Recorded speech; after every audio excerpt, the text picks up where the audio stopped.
You are now entering the Rawrrzone.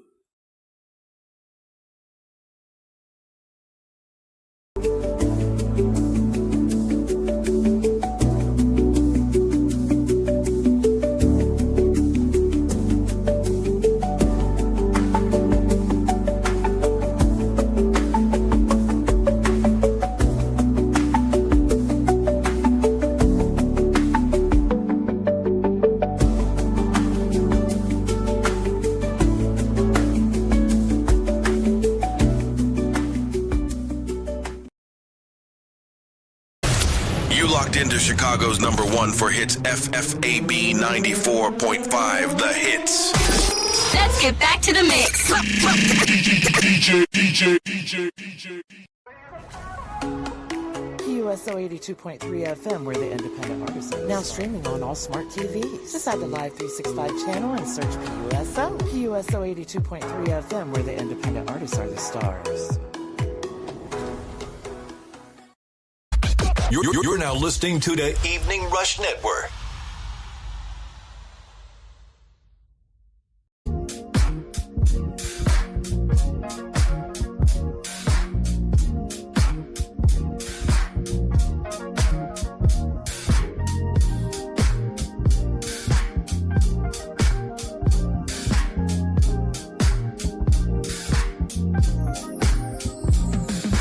Morning fog rolling over the Golden Gate. City waking up, hear the trolley brakes. Started where the corner boys to the orchestrate. Dreams in the concrete trying to generate. Now it's rooftop views by the waterline. Now it's champagne toast while the skylight shine. From the scope to the world, yeah, the stars align. I'm 20 summers in, yeah, it's perfect timing. Yeah, mama said move smooth, never chase the shine. Now it's cognac glass in my cufflink shining. From the blocks to the church, yeah, it's perfect alignment. Now the whole city moving when I'm rhyming. DJ, let it breathe real slow. Let the horns come in, let the live drums drop. That's that cookout classic with a global glow. Dance like it's 92, y'all. Let's go. I said bounce with it, slide with it. 92 vibe, let's ride with it. I said, hey, okay. Dance like it's 92 all day. I said bounce with it, slide with it. 92 vibe, let's ride with it. I said, hey, okay. Dance like it's 92 all day. Yeah, sun's out, shades on, feeling real cool. Slide to the function like I made all the rules. DJ spin it back, don't play it low. If it ain't got that bounce in the party, don't move. Hold up, who got the vibe on lock? Got the crowd hella lit when the beat drop. Got two-stepping out his flip-flops. Auntie's all feeling, but she's still on top. I'm like, wait, let me talk my talk. I'm a smooth operator when I hit that walk. From the phone 1-5 where we mobbing floss. Now the whole world copy how the bass just talk. Left side bounce, right side lean. If you feel that slap, go and step on the scene. When I step on the stage, whole crowd go yay. From the phone 1-5, let me hear y'all say. I said bounce with it, slide with it. 92 vibe, let's ride with it. I said hey, okay. Dance like it's 92 all day. I said bounce with it, slide with it. 92 vibe, let's ride with it. I said hey, okay. Dance like it's 92 all day. When I say two-step, you say slide. Two-step, two-step. When I say old school, you say vibe. Old school, old school. When I say two-step, you say slide. Two-step, two-step. When I say old school, you say vibe. Old school, old school. Slide on them, glide on them. Keep it playing when we ride on them. From the 415 to the globe. Dance like it's 92, let's go. I said slide on them, glide on them. Keep it playing when we ride on them. From the 415 to the globe. Dance like it's 92, let's go. I said bounce with it, slide with it. 92 vibe, let's ride with it. I said hey, okay. Dance like it's 92 all day. I said bounce with it, slide with it. 92 vibe, let's ride with it. I said hey, okay. Dance like it's 92 all day.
with it.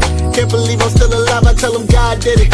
Overcoming every demon, every lie spit. Devil thought he had me, you would think that I was tired tripping. So you know I'm coming with the heat like it's July with it. 2025 had a little bit of pride to it. I was fighting with the flesh, I had to die to it. Difference between a blessing and a curse, that is my doing. You just gotta vibe to it, baby. It's a new year, happy new year. Tell them it's a new you, what it do, yeah. If you stepping out on faith, you deserve a new pair. If it wasn't for his grace, would you even be here? Oh no, breakthrough, baby, who cares? He gon' work it out for you, living proof here. Never had a new jeans, cutting loose, yeah. Now I'm walking in the truth. Let me introduce, yeah, yeah. I don't ever gotta worry about it. He gon' handle it like he don't play about me. If he said it, he gon' stand on it like you don't know my Lord. Yeah, my God, he my champion. Any weapon from against me finna cancel it. Two-stepping, baby, I'ma put a dance on it like I don't ever gotta worry about it. He gon' handle it like you don't play about me. If he said it, he gon' stand on it like you don't know my Lord. Yeah, my God, he my champion. Any weapon from against me finna cancel it. Two-stepping, baby, I'ma put a dance on it like. He said no weapon formed against me shall prosper. So I laid it at his feet and at the altar. And anytime I'm feeling weak, I close my eyes and bow my head. Cause we all know he don't play about his daughters. And I ain't never played about my father. Just need a bit more faith to go harder. If he said it, then he meant it. Said he do it and he did it right. So now we really moving smarter. This that feel good music, make you heal good music. This that sing because I'm happy and I still could music. Holy Spirit, feel better than the real good music. When the views don't mean nothing and he still gon' use it. What you know about your faith making you a champion. Almost giving up, but you knew that he would handle it. I'm back and better than he there when no one understands. So name a better friend, I placed it in his hands. I don't ever gotta worry about it. He gon' handle it like he don't play about me. If he said it, he gon' stand on it like you don't know my Lord. Yeah, my God, he my champion. Any weapon from against me finna cancel it. Two-stepping, baby, I'ma put a dance on it like I don't ever gotta worry about it. He gon' handle it like you don't play about me. If he said it, he gon' stand on it like you don't know my Lord. Yeah, my God, he my champion. Any weapon from against me finna cancel it. Two-stepping, baby, I'ma put a dance on it like I don't ever gotta worry about it. He gon' handle it like he don't play about me. If he said it, he gon' stand on it like you don't know my Lord. Yeah, my God, he my champion. Any weapon from against me finna cancel it. Two-stepping, baby, I'ma put a dance on it like.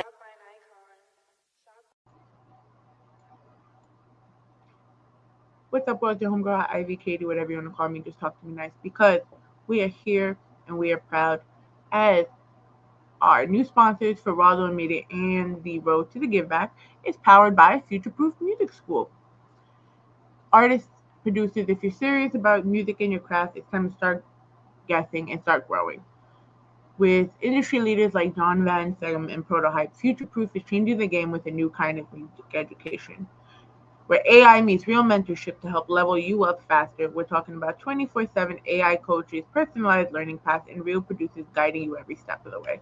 So you're not just learning, you're building your sound and you're building your career. Guys, no more wasting time on those random tutorials. This is about intentional growth, built for the future of this industry. Tap in right now, start your 14-day free trial, and lock in your subscription. This is more than a class, this is the next level. Follow them, click on their photo on our website, and of course, tap it with them.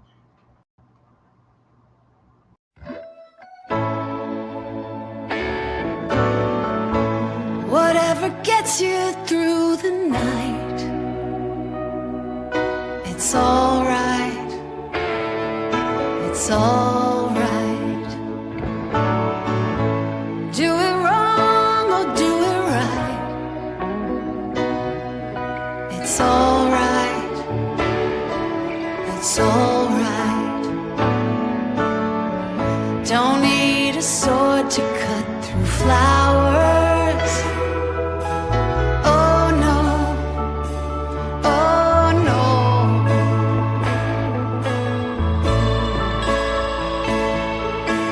Hold me, darling, come on, listen to me.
it's alright. Whatever gets you through your life, it's alright, it's alright. Do it wrong or do it right, it's alright, it's alright. Whatever gets you through the night, it's alright, it's alright.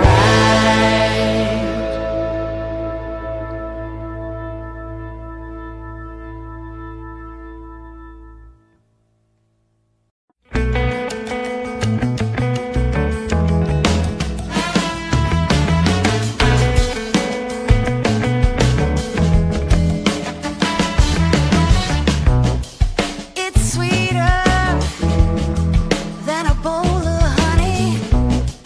It's richer than a room full of money.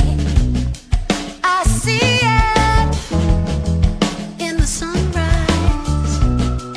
I see it in your eyes. More brilliant than the stars above. The answer is always more love. Ooh, that's what we need. More love.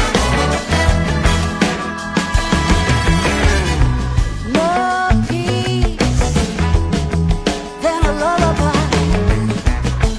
More freedom than an eagle in the sky. I hear it in the thunderclouds. I hear it when we're laughing out loud. More perfect than a hand in a glove. The answer is always more love. Ooh, that's what we need. More love. More joy than I thought I could feel.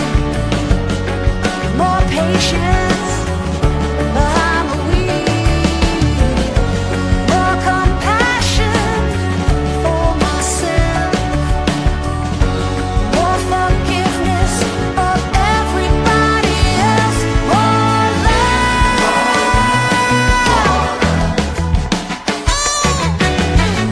Yeah, that's what we need. More love. Oh, oh, oh, that's what we need. Yeah, oh, that's what we need. Yeah, I feel it. More love.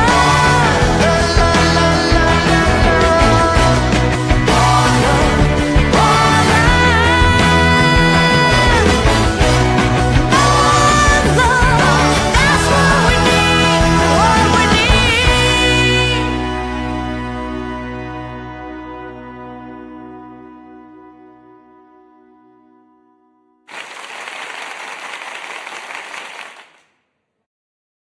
Oh man, we are here, we are here, we are here. Welcome to the Rawrrzone, everyone. You could catch us on our website, www.rawrzonenyc.com. Mondays and Thursdays also on our YouTube, normally 8 p.m. Eastern Standard Time, but have no fear. We thought to bring you some weekend cheer. Of course, catch us at our radio homes of Fabulous 94.5 The Hits FM, Tuesday 9 p.m. Eastern Standard Time, Wednesday on Puso 82.3 FM at 8 a.m. Eastern Standard Time, and of course our home, the home base of the Evening Rush Radio Network, Friday nights at 10 p.m. I don't know, you're not sick of us yet, but it's okay. Um, we are powered by Future Proof Music School, where creativity meets real industry mentorship. Founded by top producers like Prototype, Future Proof is changing the game where when it comes to music education. It's not your typical music course. It's personalized learning, live workshops, direct feedback from industry professionals, and even access to the 24/7 AI music coach designed to help you finish tracks faster, smarter, and more efficiently. Whether you're getting started or already building your sound, They have all the tools and help you level up every single day. And the best part is you get a 14-day free trial. So please hit them up. Tell them KDK sent you. So, guys, before I bring up our guests, you obviously know we are on the road to the give back, as our beautiful flyer is in the corner. Shout out to StreamYard for finally making those really little improvements that make life so much better. But Saturday, May 30th, we are at the road to the give back at Single Hall in Woodside, Queens. This special night is part of our Give Back for Sean initiative, raising awareness and support for sarcoma research and the Sarcoma Foundation of America. So for now, for those that don't know and that have been following us, it's not going to sound new, right? But sarcoma is a rare bone cancer that affects about 1% of adult cancers, which means it often receives less funding and less awareness from other forms of cancer. That's why events like this are give back to me so much. That's why events and every ticket, every donation, and every share helps keep our awareness alive and helps families who are impacted by this disease. We have an amazing lineup for you that night, which includes Nova Roo, Sod Provoca, CVK, Amanda Elgin, Mr. Flo So Righteous, Mark Well, and MC Powerful. And you never know who's always going to show up, but we have amazing judges for the artist competition with DJ Jeeves from DigiWax, Miss Krista B, and of course, Mr. Hollywood Ace Bradley himself. It is hosted by me and, of course, my partner in crime, Rockview Entertainment's own Titan of Rap. We have DJ Ace of Spades on the one and twos, and we have candidate for Assembly Brian Romero coming to speak, as well as sarcoma survivor Orlando Phillips. Doors open at 7. This is definitely something you don't want to miss. But if you can't make it physically, please make a donation on our GoFundMe. It's gofundme.com/give back for Sean. For the last 9 years we've been doing this, and I just want to thank everyone from the bottom of my heart that's been a part of it. But whew, because it's been a journey for me to get here, because shout out to those 3 days of heat we had here in New York and causes the MTA to mess up one or two times. But we here now, and we got our amazing guest who is also a native New Yorker, but she is in LA. Susannah B has built a sound that builds around soulful vulnerability, thoughtful songwriting, and rich melodic textures that feel both nostalgic and refreshingly current.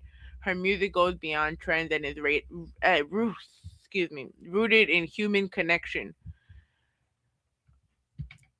What makes her artistry more compelling is her incredible collaboration behind her live performances with the Low Keys, featuring world class musicians whose resumes include work alongside legends and innovators like Alanis Morissette, John Mayer, Lana Del Rey, Lizzo, Beck, Brandy Charlie, Macy Gray, Tim McGraw, Faith Hill, and so much more.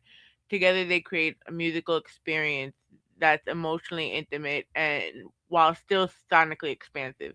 At a time where the music industry often prioritizes virality over vulnerability, Susanna B continues to lean into storytelling, emotional depth, and artistry with purpose. Her latest work in Evolving Sounds reminds listeners that music can still heal, inspire, and create genuine connection. And yes, I was doing carpool karaoke in the backstage to all the songs, but let's welcome Miss Susanna B. Hello. That was Hi, it. Katie. Yeah. All right. Happy Saturday. Happy Saturday. I am so glad we were able to reschedule this because I was so sad. Oh, I do the preparing, so I actually get upset when it doesn't happen. But I'm so glad we were able to work it out. How are you? I'm doing great. It's a nice day here in LA, and I'm sitting in my garage with my doggy and just having a kind of a chill day. And I was looking forward to this. You're doing so many good things. I'm going to make a GoFundMe donation when we're done here, and Oh, I'm thank you excited. so much. Yeah. That means a lot. Hold on, let me just make this a little smaller because I have the flyer here, but it's kind of Yeah. blocking me, and I'm just like, wait, let me fix this really quick. Not that we don't love what we do, but I want to be able to see you. All right, here we go. StreamYard is amazing right now. Sorry. So what inspired you to move from? I mean, I don't blame you right now based on how the weather is because it's actually raining really bad. Um, Oh, but what inspired you to make the jump to LA? I know. Well, I grew up native New Yorker in Manhattan my whole life, and my folks still live there. My dad and my stepmom live there, and then my stepfather still lives there. And my son now lives there. My stepsister, like I've got a lot of family in New York City still. But I went to Little Red Schoolhouse in Greenwich Village, and then I went to Horace Mann up in the Bronx. And I just, grew up in the city, loving it so much. It was like the best place to grow up as a kid ever. But then I went to college, and I just, I think like a lot of people, I just wanted to explore and find something different and experience something different. And also, my mom was a songwriter and pretty well known in the Broadway community. And I think I wanted to go somewhere where I wasn't everywhere I went, I was always introduced as Carol Hall's daughter. And I just wanted to go somewhere where people, wouldn't know me like that it would be different. And so I came out to LA in my early 20s, and that was a long time ago. And I stayed because yes, I do love the weather, but I love the, there's a lot of nature here. There's the mountains, there's the ocean, and I got kind of hooked. But I always go back to New York, and I go back a lot. And, I'm just always going to be a native New Yorker. But are you doing any shows here anytime soon? I don't have anything scheduled, but I'm really hoping for the fall. Yeah, that is definitely a goal. And I was just thinking about it yesterday, like where I want to play. So I will keep you posted. But yes. That sounds amazing. I'll listen to the music and like, even just watching the videos, I got like Sheryl Crow, I got Martina, like a little bit of Martina McBride. And I was just like, that's that fun girls music they could just vibe, like you could relate to and just sing along to. That's great you said that, because that is really one of my main goals. I mean, I personally just love pop music, and I love that idea that like you hear the chorus once and the next time you hear it, you're singing along. And I just love catchy hooks and things like that. Now, the two videos you just showed, I just want everyone to know the first video, Whatever Gets You Through the Night, that is not my song. That is a cover of a song by John Lennon. So just want to be clear about that. But I chose it specifically because it talks about like, hey, whatever you need to get through the night, like, or whatever, it's okay. Because I felt like we're going through some really difficult times right now as a country, as a planet, and I just was looking for, I don't know, that song made me feel like kind of all is forgiven, whatever you need, like it's okay. And then the second song, More Love Is Mine, that I wrote. And that one, I just want to kind of uplift people, to get people to groove a little bit. And I'm really into the singing along thing because I really believe and have experienced in a number of different places that even just taking like 3 minutes or a couple of times a day or whatever, just in your car, in your bathroom, in your living room while you're cleaning up, whatever, if you sing along to like a song that you just love and you really give it your all, like it will change your mood. It up levels your vibration, to speak a little, like LA. But it really does. Vibration is made from your vocal cords. It's a real thing. And I've just seen that singing and singing along can really, really change your day. So that's in my mind a lot when I'm making music. Yeah, it was definitely one of those. I could sit there, like, because my mother still lives with me at the moment, and Sundays is one of those. We live in a Greek household, so it's very interesting when it comes to the playlist, and we'll disagree on a lot of things. But as soon as so it's funny. Either Paula Abdul will play, but then Martina McBride will play, and then I'm gonna see tomorrow when we start cleaning what happens if I play your song in the mix.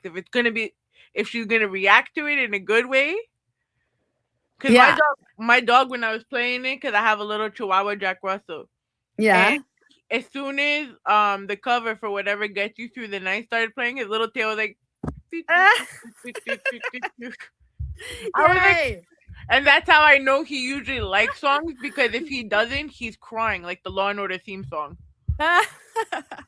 That's funny. I love it. Well, if it's dog approved, that's really good. Yeah, I definitely want to know what your mom thinks. And yeah, I mean, I've absolutely been inspired by Sheryl Crow. I would say Melissa Etheridge for sure. Sade, Alanis Yeah, Morissette, you absolutely. Like, you you know, definitely have some soul in you too. So definitely. thank you. Thank you. Yes. I try to get there and write from there. And I definitely I'm like good at doing a lot of different styles of music. And so it took me a long time to kind of like start to really focus my sound, I guess, because I can do a lot of different styles. I put out a jazz album a couple of years ago, and but this is really, yeah, I feel like I've kind of found my sweet spot in kind of a soulful rock and thing. I'm extremely influenced by Bill Withers. I think about him a lot, you know, when I'm working on songs or arrangements. And so yeah, always have a groove going. Don't have a lot of ballads, but It's crazy how much, especially like, because I was reading The Quiet Storm, because our guest on Wednesday, Amani Roberts, wrote like a whole dissertation. His pretty much it was a college dissertation based off of like R&B groups back from like 1950s and on. And then wow. you start to see the link from like the old R&B groups, how they fall into like the soul, the funk, the alternative. Like they're sampled for almost everything. Like I saw a few cases where I've seen like Bill Withers' name was on songs that I didn't expect. Oh Like, yeah. Yeah. you know, the Ronettes were a sample for Smash Mouth. I was like, oh Right. snap. Right. Yeah.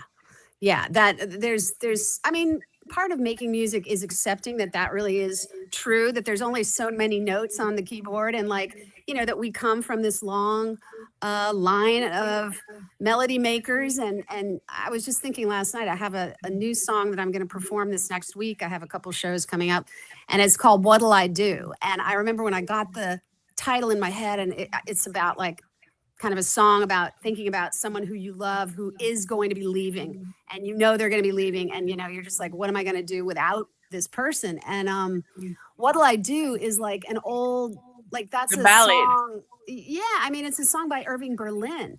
That's That's that's the a one really that old. it goes like, what will I do without this photograph to keep my troubles through? Something That's like that. probably a different one. I was thinking of there's a really old one that's from, I think it's like the 1930s. What'll I do when you are far away and I am blue? That one. What'll I do? Yeah, that's Irving Berlin. That's really old fashioned, over 100 years old. And and I knew, I was like, oh right, I didn't come up with that. It's not my original idea. But there's a lot of songs that share the same title. And I wrote a song that is, you know, different than the one that Irving Berlin wrote. But I always am aware of like acknowledging the legacy, the inheritance of all the songs that influence us, because it's pretty impossible to be a musician and not be influenced by anybody. I was deeply in love and still am with Prince. He, you know, huge influence on me. And I don't make a lot of music that sounds like Prince's music, but just, you know, that I don't know what the groove, the things that he did just really He moved was me in a way, you know. he was ahead of his time as far as Oh, producing music. completely. At the time, I was like, you know, whatever, in high school or something. There had not been a person that I knew of who had played all the instruments in the entire album, and like that was radical. Like I didn't know about anybody else who'd been doing that, and he was just incredible. So I know I really regret not seeing him live. That's one of my major like life concert regrets, is that I Him missed and him. Michael Jackson. Yeah, I But know. you always Yeah. thought they would have more time, but it's usually the great ones that end up going first. Yeah, sometimes, yeah. But I love concerts. I love to go to live music, and I believe, especially in the whatever AI, you know, burgeoning future that we're facing, I think personally that live events, particularly live music events, are going to become more and more precious. And things that people are really drawn towards, because I don't care what you tell me about AI and VR or whatever, but you can't recreate that experience, that feeling of being in a big stadium or a Oh little no, of club course where not. people are all squished together, sweating and everybody's singing along. Like that's not going to be recreated virtually, No, and of I course. just think that it's just such a healing place. I just love going to see live music, and I love performing it too. So I love going to concerts. My goal was to try to go to a concert every year, but I also realized I live in New York and I'm broke. But mm, but I like going to like open mics and stuff like that to see like local talent. But that's cool. one thing I could say, because I have the same thought. Like I don't like the AI performers. I don't like. I mean, AI helps me fix certain things that I can't figure out with Photoshop because it'll take me at least another 2 days to get it right. Yeah, So on the technical standpoint, I like AI where it could help you, not do the work sure. for you, but help you. Yeah, But yeah. it's a great teacher when it comes to music education, though, at least in my opinion. Mm, Because mm. if for an example, because guitar teachers, are always high in demand, but sometimes there's people that can't afford them, and there's programs like Future Proof that are giving those type of tools. I mean, if they teach guitar, but I'm kind of just using that as an example, Right, right. where they can have the videos and they have someone that's 24/7. If you have a question, it's going to help you. So Yeah, I think in the teaching standpoint, I think it's great. But that I makes also, total sense. Yeah. but I think we kind of just take it too far because we as a society want an instant gratification, an instant fix. Yeah, that's true. I think, yes, we've all gotten used to things going a lot faster and faster and faster. And It's the um, pandemic. It was honestly the pandemic mm, when people took the technology upon themselves. right, right. I think that's true. But if we didn't, we wouldn't be here right now, though. So I'm grateful for a little of this technology. Yes, absolutely. Um, Um, but yes. you came up in New York. You came up. I'm not gonna touch so much on having your mom in such a prominent place in Broadway, but obviously being around the Broadway stage plays a role into your songwriting and storytelling. Tell us a little bit about that influence. Well, I definitely grew up. My mom moved from Texas when she was, in her early 20s. She dreamed of writing a Broadway show, and she ended up doing it. And the show was, I mean, she wrote a number of things, but that one show, it was called The Best Little Whorehouse in Texas, and it was a big hit and ran for almost 5 years on Broadway. Became a movie with Dolly Parton. Many productions of it in many countries. It was just big.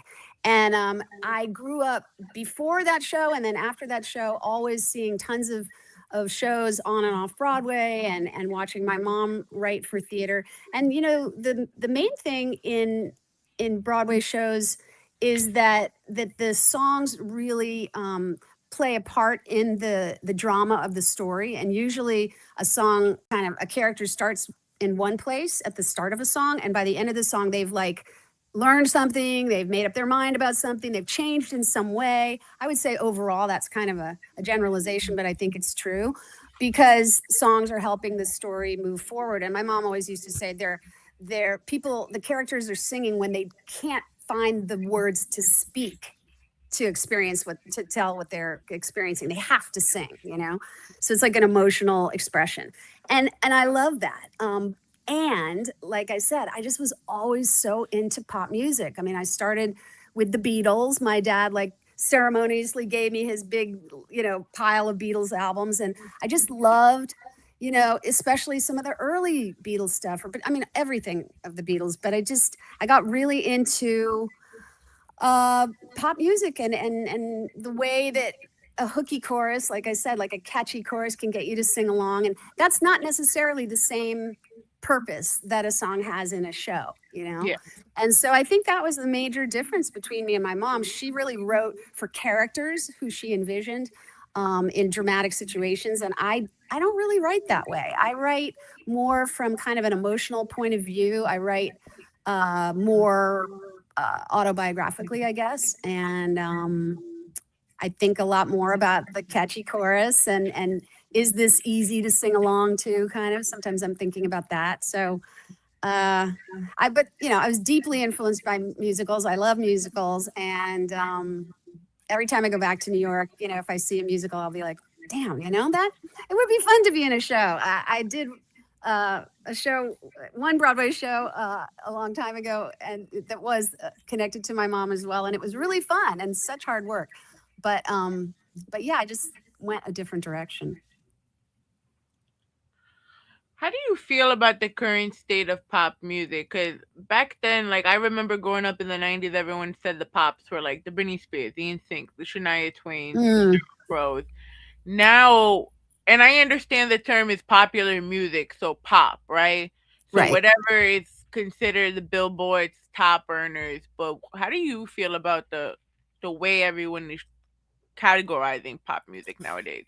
Yeah, I mean, I'm not categorizing it like one kind. I'm thinking more like you said, popular music. I mean, because there's like bedroom indie pop. There's all sorts of different kinds of pop. I guess I'm not. I'm just thinking about I guess more songs that sometimes that play on the radio, but all different kinds of radio these days. I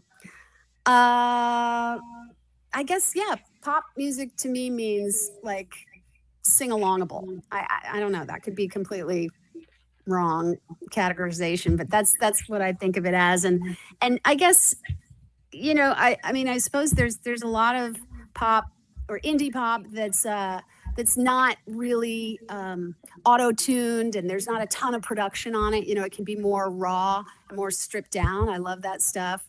I really love Geese right now.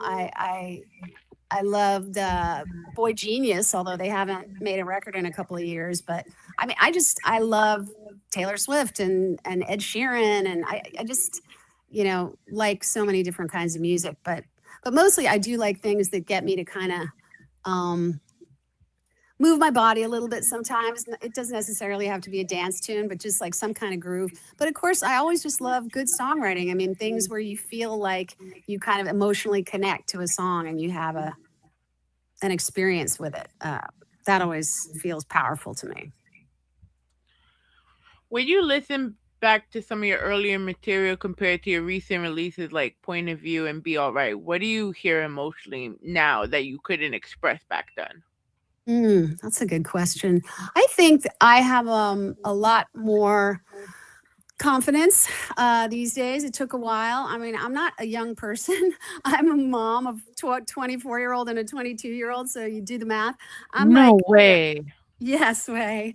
And so one of the things about my brand, if you will, or what I want to stand for is like I'm heading into my last, chapter of my life.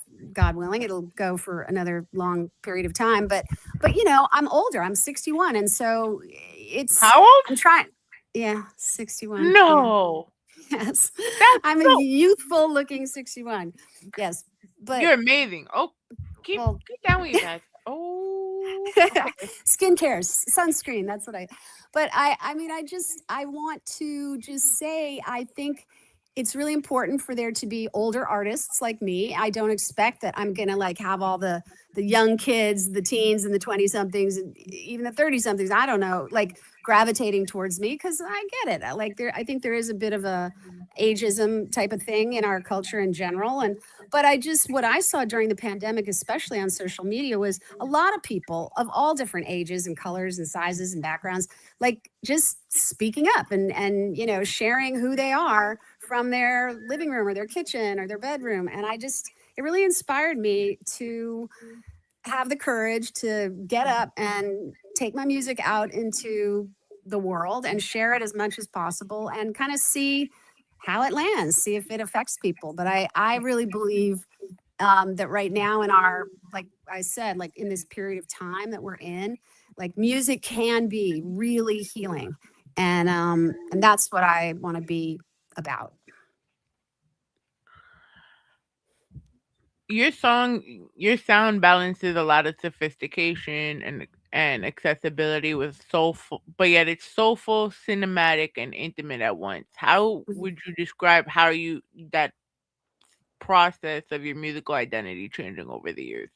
Wow. Well, I think when I was younger, I was probably a little more aware or thinking about rules of songwriting, coming from a mom in the musical theater. Like my mother was absolutely dedicated to perfect rhymes. Boy had to rhyme with toy, not boy and choice, like there. And so it took me a while to just get out of that frame of mind and be like, hey, you know what, I might loosen up the rhymes sometimes, because that's not what it's all about all the time. But I think, yeah, there are different songs where I'm thinking about speaking to someone in particular in my life. And then there's other songs that are more general and open. I do try to, it's interesting you said cinematic, because I do try to think about visual ways to tell a story through a lyric, right? Because lyrics, the words in songs are poetry. You don't have a lot of space. You only have a couple minutes, and it's not like you can write a big paragraph. And so you have to be really economic and kind of really thoughtful about how I describe something. And I spend a lot of time rewriting and trying to make pictures as best I can for whoever's listening. I don't know. I think, we all mature, and I've been doing this music thing for a good, 25 years. I was also being a mom at the same time. I am a biological mom. I was a foster mom, and I'm an adoptive mom. So I was doing a lot of momming. At the same time, I was trying to make some time to put out albums and stuff. But it's only in the last 2 years since my kids grew up, they went off to college, and I looked through my old songs and found a new band and started writing again, and just decided, that I want to kind of be part of the cultural conversation in whatever way I can. So before we get into you getting with the band, right? How Yeah. how did you manage doing all that with kids, not just your kids, but you fostered kids and you've adopted kids, which God bless you, because like I work with inner city youth in the Bronx. Mm-hmm. So we've seen a lot of kids that are coming in and out of the system. Yeah. Who, some of them end up with amazing parents who are just trying their best, but then there's just some that are unfortunately there for the check. Yep. Yep. And when you hear about parents who are just doing it because they actually genuinely love the kids, and it just makes my heart like, thank you for doing that, because a lot of kids end up in the wrong path for Yeah. no reason. Yeah, it's true. The foster care system is for sure something in our country that I think so few people really know about. People just, good friends of ours, when we fostered he's our godson now. We're still very much part of his family, and he's part of our family. 15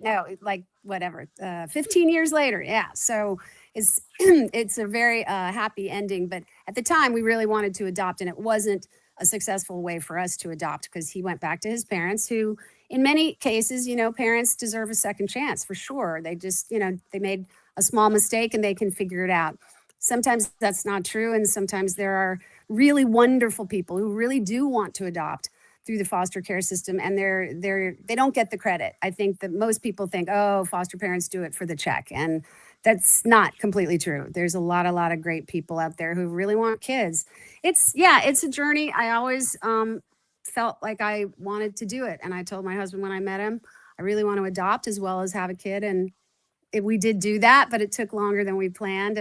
But both of our kids are amazing and wonderful. And it's just been not the easiest way to go, but I guess I like doing hard things. I seem to do that regularly, and it always has made me uncomfortable, upset, depressed, angry, frustrated. Like it's not perfect, but I always know that the things that have been the hardest and the most uncomfortable end up being things that really deepen my life and make me a better person and grow me. So that's kind of how I've done it for a long time.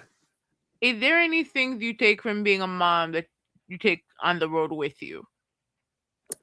Well, I'm not even going on the road these days too much. I mean, I'm performing locally a lot I would love to be able to do some smaller tours, open for some artists. That would be awesome.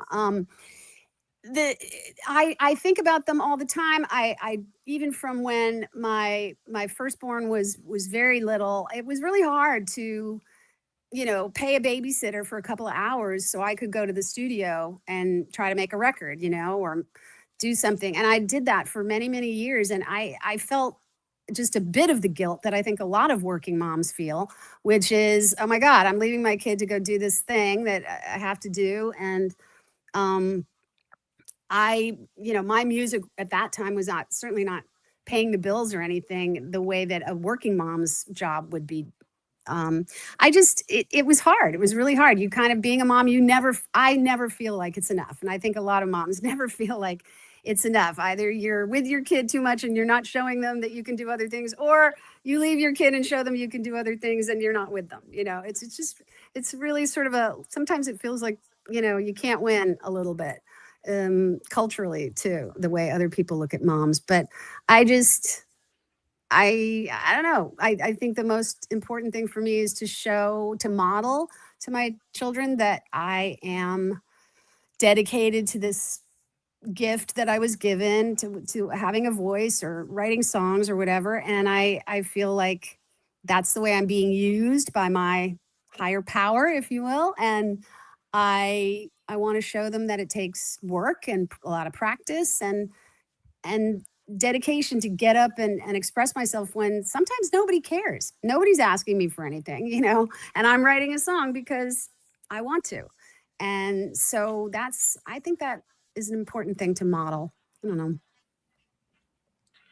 What do you think? So you get to work with such amazing artists, and when listing their credits, you have talent that's been seen with John Mayer, Alanis Morissette, Yeah. Ray. Yeah. Um, what have you learned from being able to play and work with players at that level? I have learned that that I am good enough, and that they wouldn't be hanging out with me if I wasn't, of a certain level, and that gave me confidence. I've struggled a lot in my life with self doubt, really big time, like it's crippling self doubt, and so that's been a big thing in the last few years to really make me realize, yeah, these guys they don't need to be doing this. I mean, I pay them.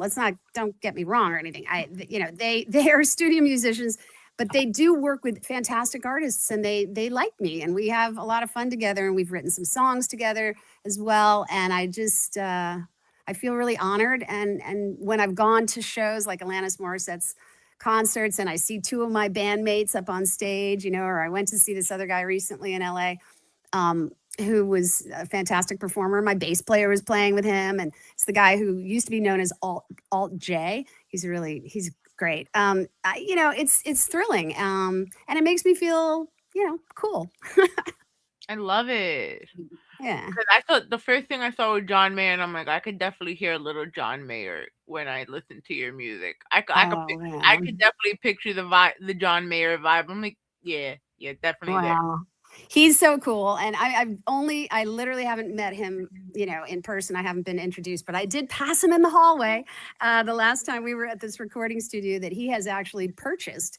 But before he bought the studio with another guy, John Mayer was, basically has like his office there is one of the recording studios at this really historical building in LA that was Charlie Chaplin's movie studio initially, and then it's got all this history, and it's a great place to record. So I've gotten to do some recording there, and John Mayer was in the hall.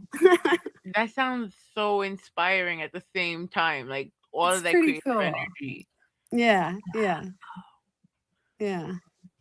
When listening to Point of View, if it's a very introspective project, why did you feel now that was the right time to release something so emotionally transparent?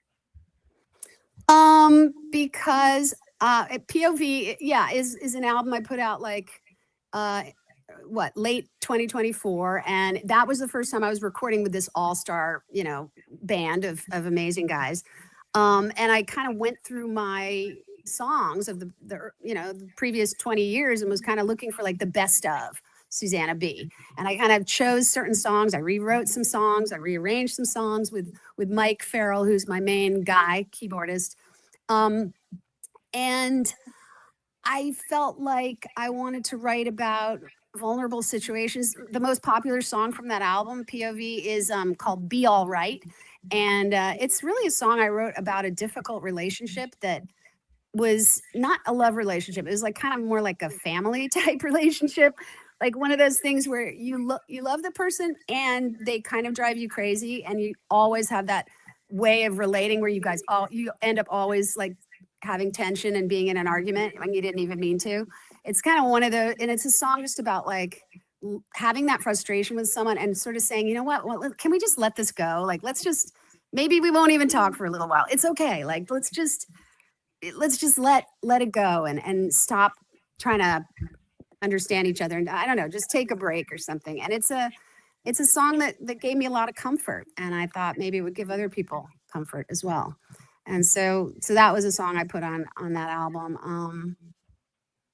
They were just songs that came from my life. There's a song about watching someone in a relationship and you know that the person that they're in the relationship with is cheating on them. And, kind of saying to your friend, like, I wish you knew, like, he's not a good guy. And it's called Small Change. I mean, I just, I write from my own experiences.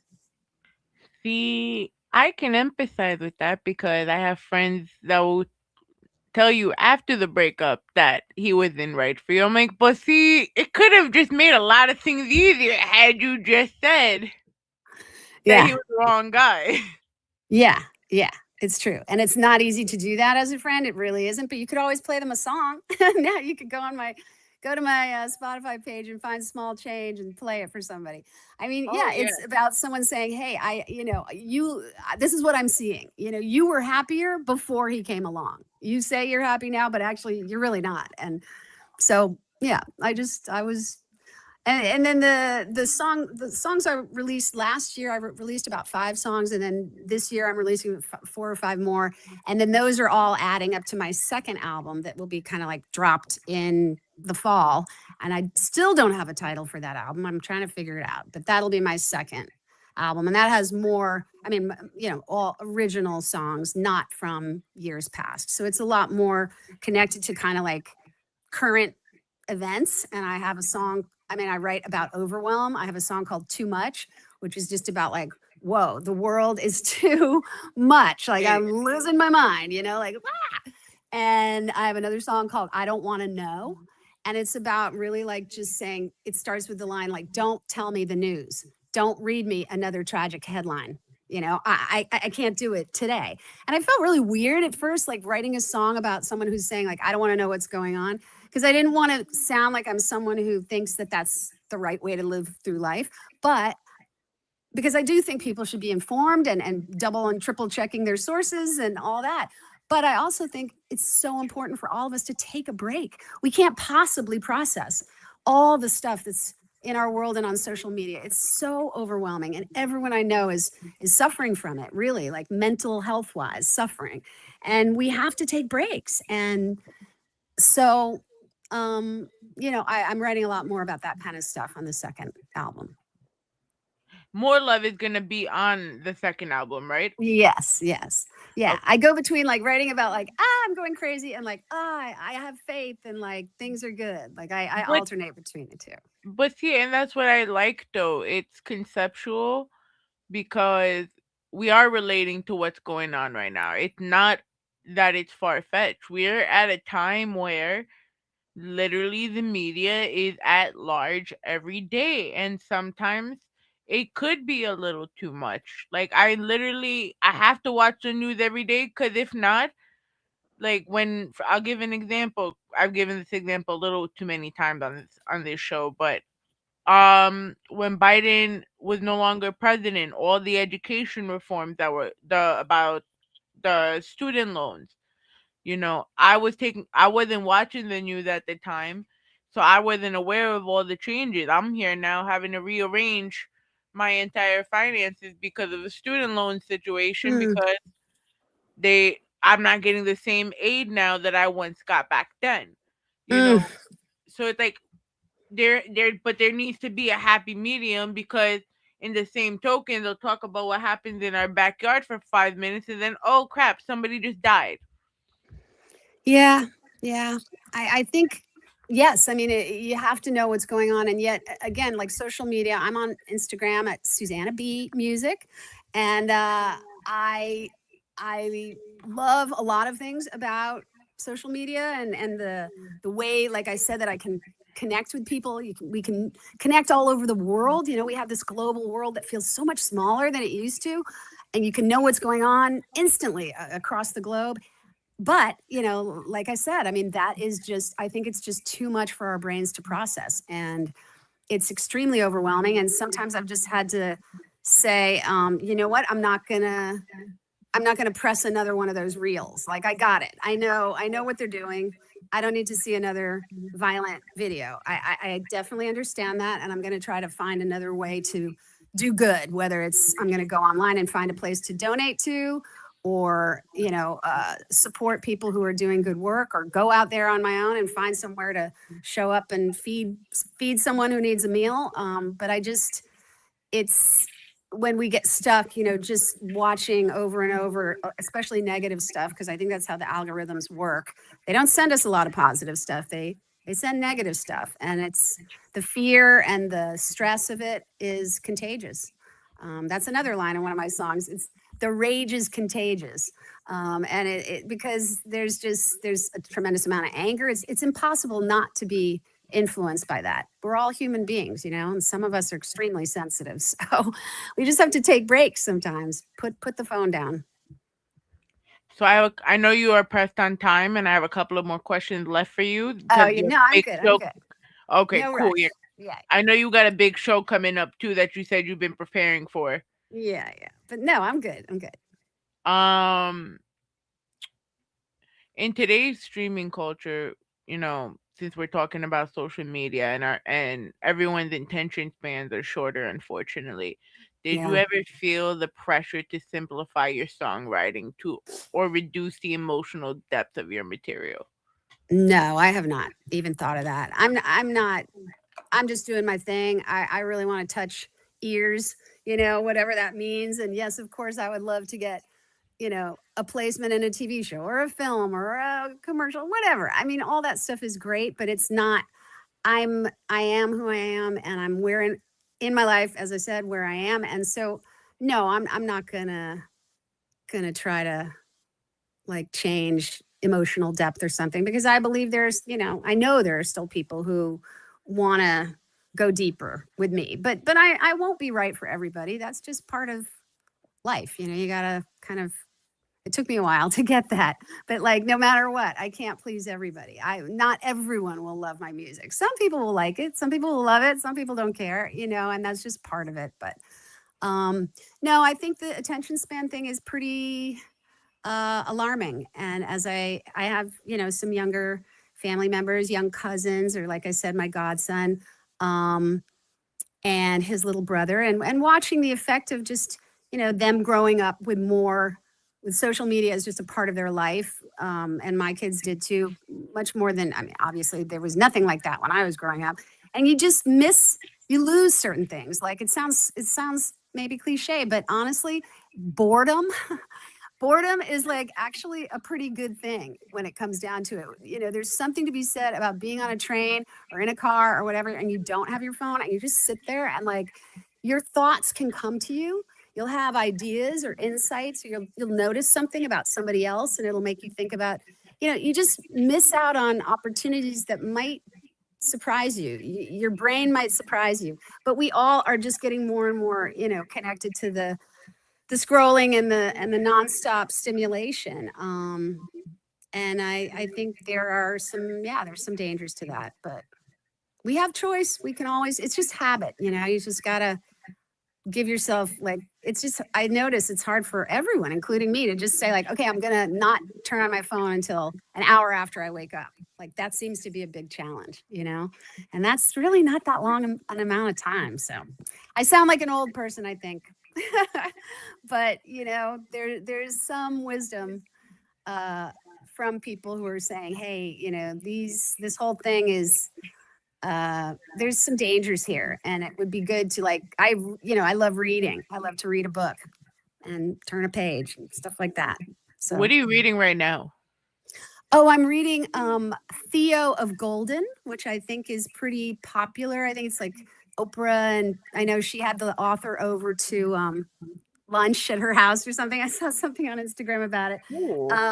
Someone gave it to me, and I like it a lot. Yeah, I love to read, and I usually look at I like a lot of stuff that Oprah likes. Yeah.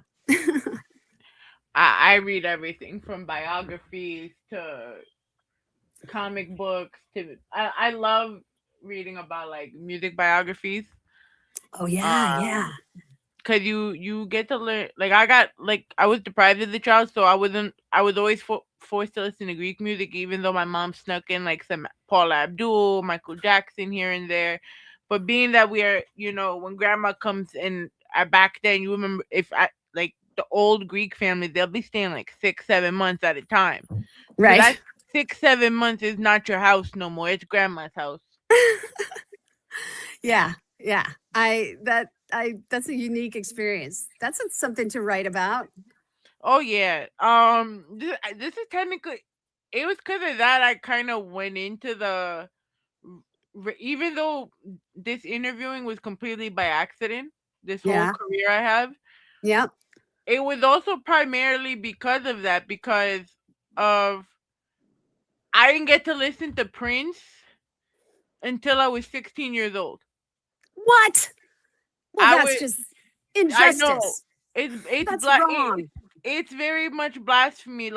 I became a Guns N' Roses fan when I joined my sorority because Sweet Old Child of Mine was the song for our sorority, and I went down to Guns N' Roses type of binge for 6 months after that. You were starving. You were starving for rock and roll. Yeah. I got to listen to NSYNC when I was 14, 13. It was so crazy, meaning that they came out when I was 6. Right. Oh man. Well, yeah. I just think sometimes it's just funny to me. I had a friend who kind of banned her daughter from listening to a lot of music because it wasn't, proper, or it was, I don't know what. She didn't think that it was safe for her daughter to listen to certain kinds of music. And, her daughter ended up being a gorgeous person who's very thoughtful and listens to all sorts of music now. And I don't know that putting limits on what people can watch or listen to musically is the most important thing in our world, but Oh to each no, their own. To me, it is. First of all, one of my friends compared me to Kiko from Gilmore Girls. Remember how she had to hide all of her CDs under the headboard? Yes. That's how it felt when I started listening to hip hop at my house. But that's so funny. That's the great. one thing I can say, because even though I started late when it came to learning about music, music is such a universal language, and in my defense, I technically can listen to music in 2 languages because I'm Greek. So yeah, I'm very much. I love Greek music. I'm very much enriched in it. I just spent 4 hours last Sunday watching Eurovision and crying because Cyprus or Greece did not win at all. Aw. But it's such a universal feeling that people get from it. I feel like even though I was deprived those years, I'm not missing much, even though as soon as I turned 16, I kind of told everyone to leave me alone. And that's when my house became a giant boombox, but that's just neither here or there. But it heals a lot. And I think especially after the pandemic, the need to keep the mental, especially for the creatives, is so important. Yeah. Because what you do is so important. Well, thank you. I mean, I like I also worked with at-risk youth quite a lot in my 20s and 30s, and I just found that any kind of self-expression, whether it was writing or singing or dance, I mean, these things make such a huge difference in someone's identity, and when all of us get that sense of like, oh, I have a voice, I have something to say, I have something some kind of energy that I want to express. It's extremely powerful, and we need more of that. Which one of your songs from either POV or earlier or even now explain or resonates with you the most and describes who you are now? Oh my goodness, that's so hard. Someone said to me the other day, which is your favorite song you've ever written? And I was like, that's like Sophie's Choice. That's like asking somebody, who's your favorite child? I was about to say, I'm like, it is Oh my asking who is your favorite goodness. child. What song expresses the most about who I am? Oh, geez. Well, okay, I'm just gonna, off the top of my head, I have a song that I released in the last, when did I release it? Last year, called "The Enemy in Me." And I would say I'm mentioning that song at this moment because it's a pretty dark theme. It's about the negative voice in my head that is super mean and always shows up and it really does its best to shut me down and is just terrified, just doesn't want me to do anything that would be vulnerable or where I could get hurt or make a mistake or anything. But the way it shows up is just really not nice.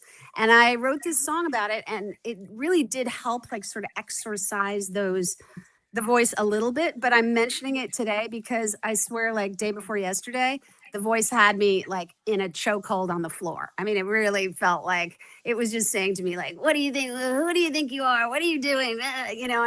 And it's funny because I got these videos on Instagram and stuff on YouTube, and I just ran into someone yesterday, and she was like, she's like an acquaintance of mine, and she said, "Oh my gosh, I've been seeing all your videos. It's so fantastic. What you're doing is so great." And I said, "Okay, well, good. I'm glad you saw that. But like, maybe I should be posting the cry that I had this morning when I was doubting myself completely, because that is also part of it. And I don't know if that's ever going to go away from me, but I just keep walking through the fear of that.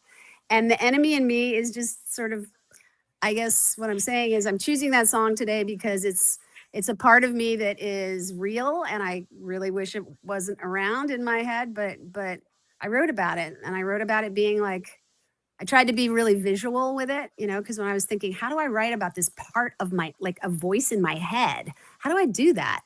And I wrote about it like it was a woman, like a girl in my head. I call her a mean girl. And anyway, yeah, I guess that's my answer today. What do you do, especially because you are creative? What do you do when the voice does get inside your head for you to bring you back to feeling like the great person you are? I meditate, and I do my version of prayer. I do a lot of talking to myself. Um, and I do find that I can tap into like another voice in my head, which is older and wiser, and which kind of says to that mean voice, like, "Yo, I hear you. You have a lot of opinions. Thank you for sharing. Take a seat." But the idea that the mean voice doesn't get to like be in charge of everything. It just gets to throw a tantrum, and then I think meditation and prayer really are the way I go. Meditation, that's another time where like there's no phone involved. I'm closing my eyes. I'm not even listening to music or anything necessarily. I'm just in the silence, and I find that my intuitive, like, part of me that really guides me is very quiet. It's not as loud as the mean voice. And so I really, in order to kind of get in touch with it, I really have to be willing to go into silence and just sit there. It doesn't even have to be that long, but like 10, 20 minutes, I can kind of find my way back a little bit. I also write a lot. I've kept journals since I was like 10 years old, and I still do. And I find that writing is just is a way for me to get out a bunch of stuff. So my last two questions: when thinking of our name Rawrdzone, right? We focus on the concept of getting raw. What does getting raw mean to you in the context of Susannah B's life?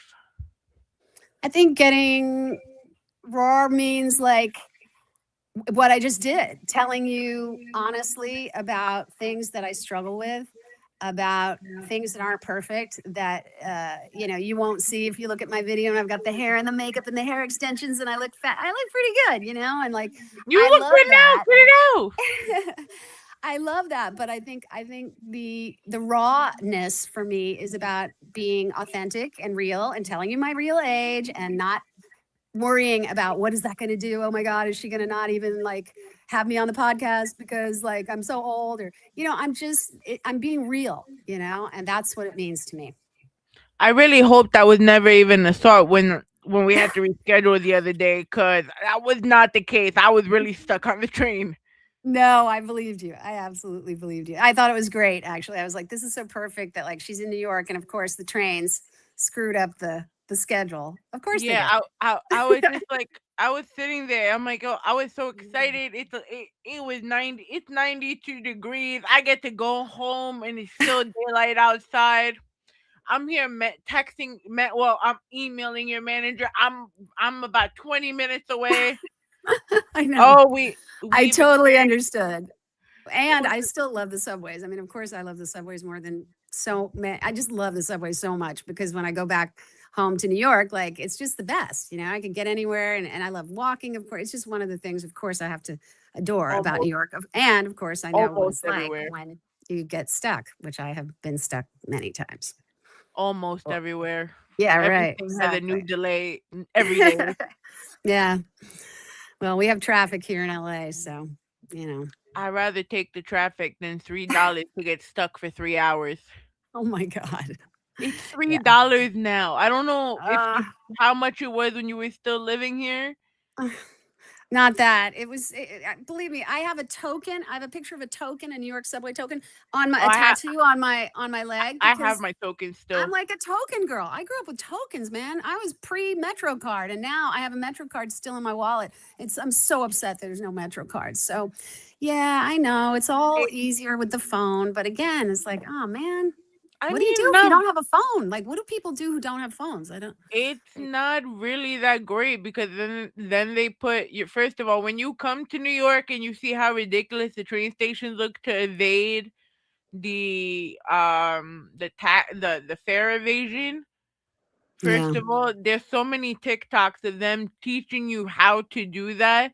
Oh The gosh. fact that you just spend these thousands and millions of dollars on new innovations to still find ways Oh. to get through it is extremely crazy.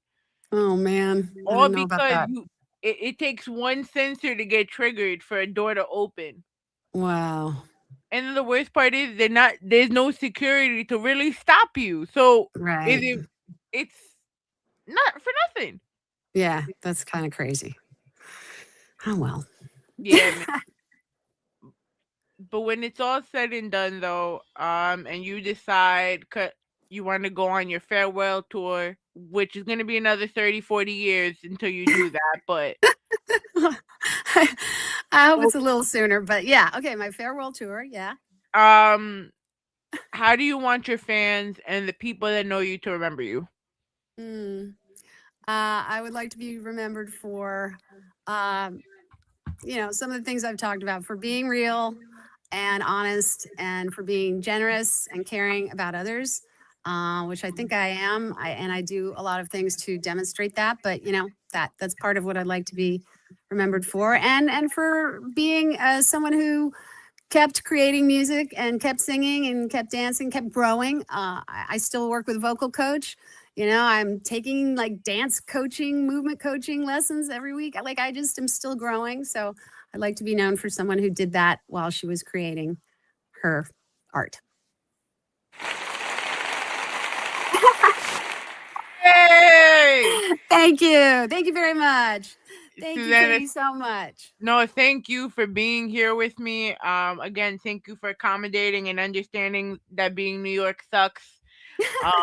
No, you would be surprised, because I work with people and then they'll be like, "No, it can't be that bad." I'm like, "Okay, but when I'm telling you I'm going to be late, no, it's fine." I get it. It was really a pleasure to be here. Shout out. You'll probably have this on your, information thing, but Susannah B is spelled like the old fashioned biblical way, like SUSANNAH, right? There's an H at the end and then just B. And so Instagram is at Susannah B Music or YouTube, Susannah B. Susannah B, check me out. I hope you guys can, sing along and feel like I put you in a good mood or get some frustration out or whatever. And then tell them where is your next show, because we do have some listeners in LA. Yeah, I'm doing a private, exclusive filmed and recorded show this week at a special recording studio soundstage. But then I'm doing that Wednesday night, and that's kind of special invite. But then the next week, June 4th, on Thursday night, I'm going to be in Laguna Beach, which is about 45 miles south of here. Great beach town, so much music, so much art. And it's the first night of what they do in the summer called Art Walk. So all these art galleries are open all night, and you go check out all this art. And then if you get stamped, there's some sort of card you can get stamped that shows that you visited like 4 different galleries. That means you can come to the Laguna Beach Cultural Arts Center and come see my show for free. And I play at 7:30 on Thursday, June 4th, and it's going to be really fun with my band. And it's a great listening room, super comfy, awesome sound. And so, yeah, but we will be filming the thing that I'm doing this coming week at the soundstage, and that will help people like you have more of an experience of me live until I get to your town, which I will. I definitely will try to do my best to make sure to get you over here, because I'm very excited to hear that for you. Cool. Thank you. So, guys, this was an amazing episode of Welcome to the Rawrrzone. Thank you so much, Susannah B, for coming. Thank you. More Love is out now. Guys, we'll be back on Wednesday with Amani Roberts discussing his book, The Quiet Storm, and the impact of R&B groups in music. But for myself and the beautiful Susannah B, I always end this with some motivational humor. I've got one more thing to say, and it'll only take me a second. I've got 2 words that I want you all to remember. They're very important. And if I leave you with anything, I'm going to leave you with these 2 words. And those 2 words are, I'm Batman. Good night, guys. Bye.